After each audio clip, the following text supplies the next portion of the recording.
और चलिए बुलेटिन की शुरुआत करेंगे। मुख्यमंत्री भूपेश बघेल ने भेंट मुलाकात कार्यक्रम के दूसरे चरण में रायगढ़ जिले के धर्मजयगढ़ विधानसभा में 569 करोड़ 78 लाख रुपए की लागत के 24 विभिन्न विकास कार्यों की सौगात दी, जिसमें 64 करोड़ 36 लाख रुपए की लागत से निर्मित 15 कार्यों का लोकार्पण और 505 करोड़ 42 लाख रुपए की लागत से बनने वाले 9 कार्यों का शिलान्यास कार्य शामिल है।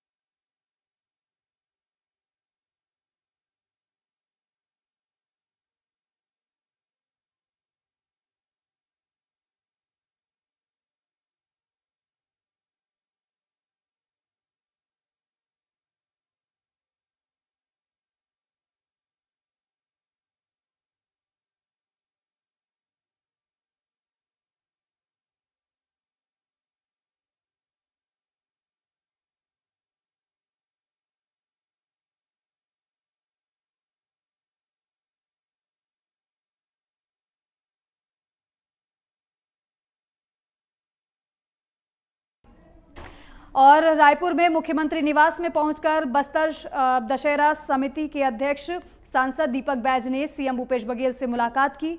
विश्व प्रसिद्ध बस्तर दशहरा के लिए न्योता दिया गया और साथ ही साथ बीते वर्ष बिना किसी बकाया राशि के दशहरा संपन्न हुआ, इसके लिए भी मुख्यमंत्री भूपेश बघेल का बस्तर सांसद ने आभार व्यक्त किया है। मुलाकात के दौरान उद्योग एवं आबकारी मंत्री कवासी लखमा, संसदीय सचिव रेखचंद जैन, दंतेवाड़ा पुजारी विजेंद्र जिया और समिति के सचिव तहसीलदार पुष्पराज पात्र भी मौजूद रहे। छत्तीसगढ़ में मुख्यमंत्री भूपेश बघेल के नेतृत्व में बदलाव की बयार देखने को मिल रही है। एक और स्वयं मुख्यमंत्री भूपेश बघेल भेंट मुलाकात अभियान के तहत प्रदेश की ग्रामीण अंचलों में पहुंच रहे हैं, तो वहीं प्रशासन भी अब प्रदेश के लिए संवेदनशील और अंदरूनी इलाकों तक पहुंच रहा है। इसी कड़ी में कोंडागांव जिले के बड़े राजपुर विकासखंड के अंतिम छोर पर बसे संवेदनशील ग्राम बस्तर बुडरा और भालूपानी में जिले के कलेक्टर और पुलिस अधीक्षक पहुंचे। यहां जिला कलेक्टर और एसपी ने ग्रामीणों के साथ वक्त भी बिताया और साथ ही साथ उन्हें उपहार भी दिए। मुख्यमंत्री भूपेश बघेल ने गढ़बो नवा छत्तीसगढ़ का नारा दिया है। इसे छत्तीसगढ़ का ध्येय वाक्य भी बनाया गया है। इस ध्येय को ध्यान में रखते हुए शासन प्रशासन निरंतर कार्य भी कर रहा है।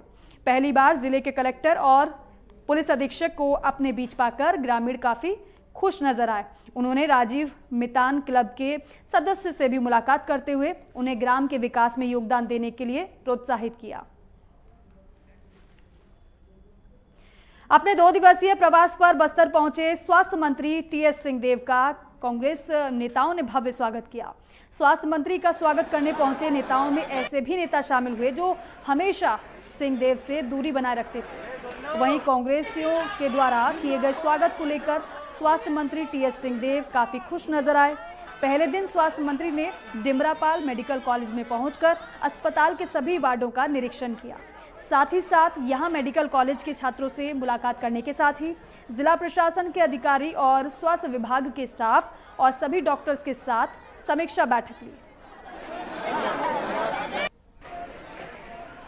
उसमें जो भी कारण है, अलग अलग कारण आए हैं कि उनकी मृत्यु का आधार का कारण क्या बना है, उसकी जांच के आधार पर उनको उपचार सही मिल सके, ये शासन का जवाबदारी है। वहीं जगदलपुर में आगामी विधानसभा चुनाव बीजेपी ने बिलासपुर संभाग के लिए प्रभारी को नियुक्त कर दिया है और इस पद की जिम्मेदारी किरण देव को दी गई है, जिसके बाद लगातार किरण देव को बधाई देने वालों का तांता लगा रहा। इसी के तहत भारतीय जनता पार्टी जिला अध्यक्ष रूप सिंह मंडावी और पदाधिकारियों ने किरण देव से मुलाकात की और साथ ही साथ कई अहम मुद्दों पर चर्चा भी की। और अलग अलग दायित्वों में समय समय पर उनका परिवर्तन करना और हर किसी क्षेत्र में, और आप देखेंगे कि हमारे यहाँ लगातार जो उनकी उपयोगिता है उस दृष्टि से पार्टी निर्णय करती है और उनको उनसे फिर उस जिस योग्य पे हैं उस योग्य पार्टी को बढ़ाने में, संगठन के कार्य को बढ़ाने में आगे में बहुत सुविधाजनक से ये काम होता है। दंतेवाड़ा जिले में सीएम भूपेश बघेल के आदेश का अब असर दिखने लगा है, जिसके बाद कलेक्टर विनीत नंदनवार ने अपनी पूरी टीम के साथ दिन भर कटे कल्याण क्षेत्र का दौरा किया और नंदनवार में बाढ़ पीड़ितों को राहत सामग्री भी बांटी गई। वहीं कलेक्टर को अपने बीच पाकर ग्रामीण महिलाओं ने अपनी अपनी समस्याओं को रखा, जिसे कलेक्टर ने तुरंत निराकरण करने के आदेश दिए। साथ ही साथ कलेक्टर ने जनप्रतिनिधि और समाज प्रमुखों से भी मुलाकात कर उनकी समस्याओं को सुना और कई कार्यों को शुरू करने की कार्य योजना बनाई, जिनमें अस्पताल की समस्याएं, कॉलेज निर्माण, खेल मैदान को स्टेडियम बनाना, पेट्रोल पंप की समस्या जैसे कई कार्य शामिल हैं। इसमें जो बेसिक सुविधाओं की व्यवस्था करने के लिए और यहाँ पर इसका विकास कैसे कर सकते हैं, क्योंकि ये ब्लॉक मुख्यालय भी है। माननीय मुख्यमंत्री जी के मंशा अनुरूप हम लोग यहाँ पर बेहतर से बेहतर यहाँ पर डेवलपमेंट के काम करेंगे और कई सभी यहाँ पर हमारे जनप्रतिनिधि हैं, नागरिक हैं, सबसे चर्चा हुई है और कई विषय सामने आए हैं। इन विषयों का चाहे वो आपका हॉस्पिटल की बात हो, चाहे आपके कॉलेज की बात हो या आपके प्लेग्राउंड की बात हो, इन सभी विषयों पर हम लोग आगे इसमें काम करेंगे। जैसे कि हम लोगों ने यहाँ पर अभी नए कॉलेज बनाया जाना हमारा प्रस्तावित है। सीएससी की नई स्वीकृति हो चुकी है और जो ग्राउंड बना हुआ है उसको भी बेटर करेंगे। एक इंटीग्रेटेड स्पोर्ट कॉम्प्लेक्स की तरह कटे कल्याण का ग्राउंड को उसको डेवलप करेंगे। और बीजापुर में कमिश्नर श्याम धावड़े ने बुधवार को बाढ़ प्रभावित क्षेत्रों का निरीक्षण किया और इसी दौरान कलेक्टर राजेंद्र कटारा, मुख्य कार्यपालन अधिकारी, जिला पंचायत रवि साहू समेत राजस्व विभाग के अन्य अधिकारी उपस्थित रहे। कमिश्नर धावड़े ने बाढ़ से हुए मकान क्षति, फसल पशु क्षति का सर्वे कार्य को जल्द करवाकर मुआवजा राशि देने के निर्देश दिए और साथ ही साथ सर्वे कार्य में जनप्रतिनिधियों को जोड़ने के निर्देश दिए। उन्होंने गंगालूर रोड में स्थित क्षतिग्रस्त पोंजेर नाला का निरीक्षण कर पुल निर्माण कार्य को प्राथमिकता देने के निर्देश दिए।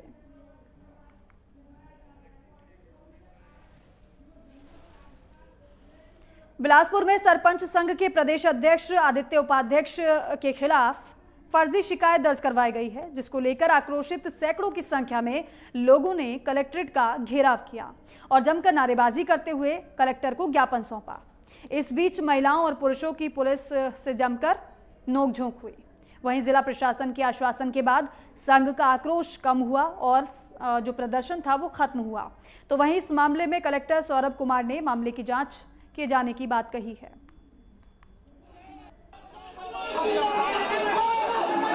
नहीं, हमको तो आज लिखित में मिला है कि ये जो झूठा शिकायत किया है उसके ऊपर कार्रवाई करेंगे, न कि मेरे ऊपर। ये लिखित में उन्होंने दिया है, जिसकी कॉपी मैं रखा हूँ। ये आपको मैं दिखा रहा हूँ, ये देखिए, ये कलेक्टर साहब के लिखित में दिए हैं मुझे कि जो शिकायत करता है उसके ऊपर कार्रवाई करेंगे और अगर फिर से कहीं दोबारा ऐसा कुत्सित प्रयास किया गया तो हम लोग पूरा बिलासपुर छावनी बना देंगे सरपंच और पंच भाइयों के साथ में मिलकर। जहाँ तक मुझे पता है कि किसी सरपंच ने अनाधिकृत रूप से सरकारी जमीन पे कब्जा कर रखा है, गलत एफिडेविट दे के अपना निर्वाचन का एफिडेविट भी गलत दिया है। ये सभी इसकी शिकायत प्राप्त हुई, इसकी जांच चल रही, जो नियमानुसार कार्रवाई होगी वो की है। और एक ब्रेक के लिए रुक रहे हैं, जल्द लौटेंगे।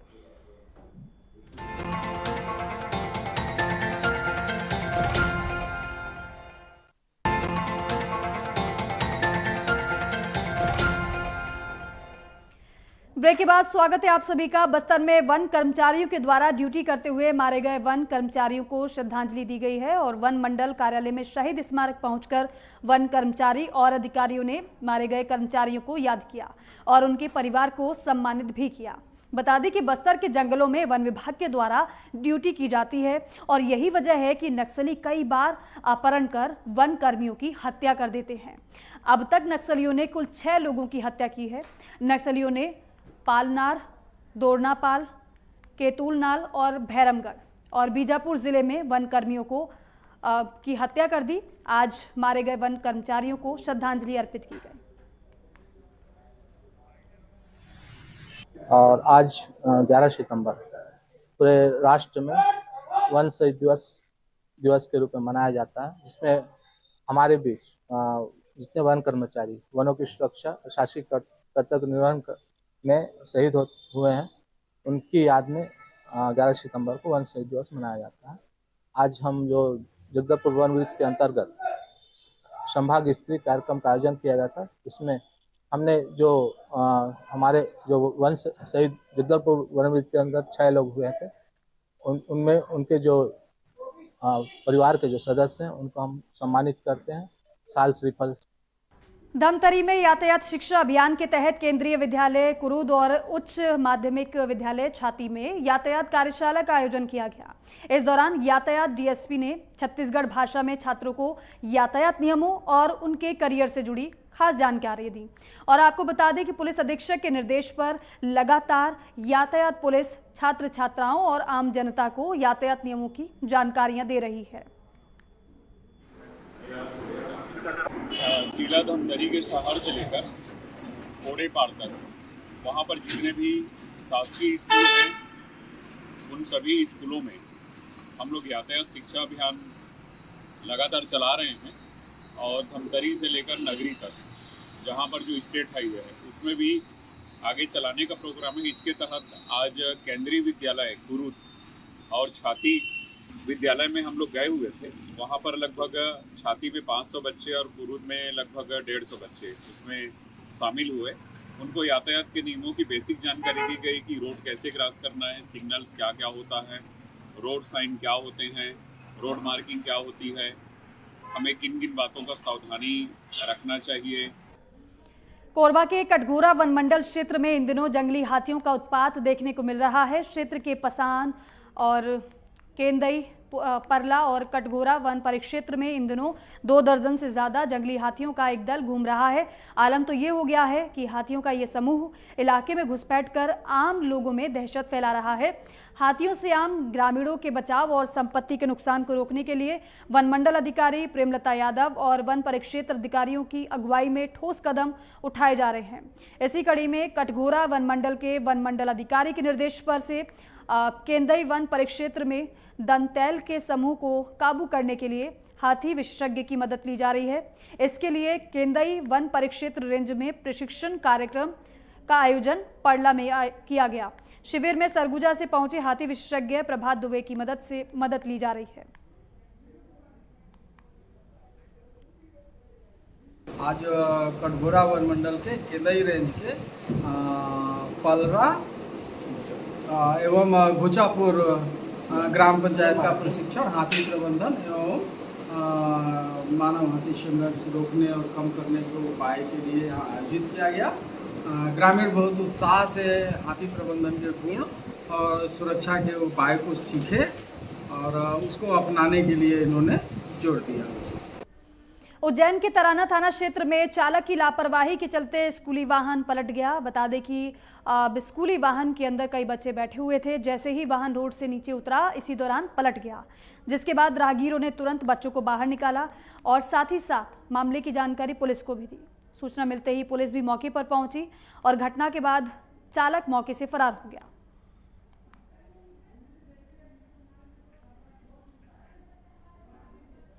उज्जैन जिले में 2 दिन से लगातार बारिश हुई है और जोरदार बारिश होने के बाद जिले की तमाम नदियां जिनका जलस्तर बढ़ गया है, वहीं जलस्तर बढ़ जाने के बाद भरे हुए पानी को देखने के लिए बड़ी संख्या में लोग भी पहुंच रहे हैं और जोरदार बारिश होने के बाद नदी, नाले और नदियां उफान पर हैं।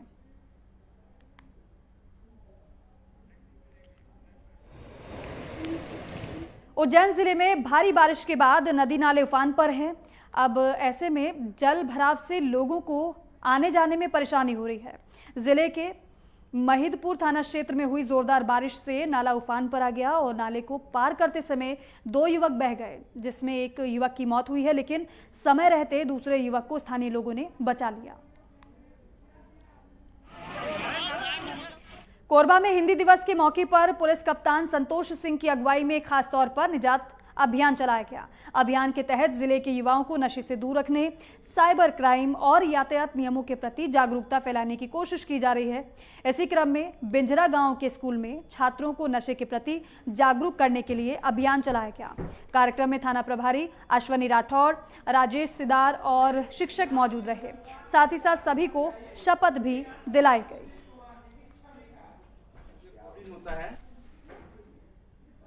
जगदलपुर में अभियंता दिवस के अवसर पर कार्यक्रम का आयोजन किया गया। इस मौके पर बस्तर कलेक्टर चंदन कुमार और जिला पंचायत सीईओ रोहित व्यास मुख्य अतिथि के रूप में मौजूद रहे।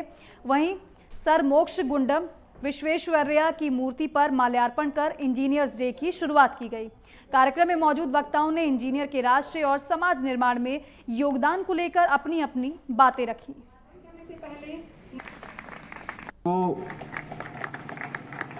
मटेरियल इंजीनियर्स हों, चंदन कुमार जी, सर एमबी को याद करते हुए इंजीनियर्स डे यहाँ पे आज मनाया गया और यहाँ पे ज़िले में जितने भी हमारे अभियंता साथी हैं वो लोग यहाँ पे आए और आज उन्होंने आकर सर मोक्षगुंडम विश्वेश्वरैया जी के मूर्ति पे पुष्पांजलि देकर उनको आज हमने स्मरण किया। और साथ ही एक आज हम लोगों ने हमारे जो योगदान है इंजीनियर्स का, अभियंताओं का, समाज के निर्माण में, राष्ट्र के निर्माण में जो दिशा देते हैं उसको भी हम लोगों ने संयुक्त रूप से आज उसके बारे में चर्चा किया।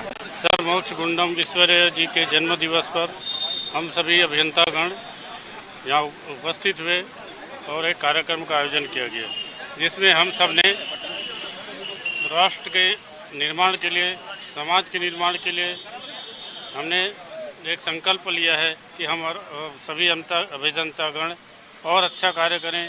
मोक्ष विश्वेश्वरैया के इसमें उपलक्ष्य में इंजीनियर डे का प्रति वर्ष आयोजन होता है और सभी इंजीनियर बंधु से यही आग्रह है कि विश्वेश्वरैया के सिद्धांतों को पालन करते हुए, उनके अनुसरण करते हुए लगन और मेहनत से कोई भी कार्य करें और गुणवत्ता के साथ पूर्ण करें। यही आज के दिन हम लोग संकल्प लेते हैं और इसी सिद्धांत को आगे भी बनाए रखें। और फिलहाल इस बुलेटिन में बस इतना ही। जय हिंद।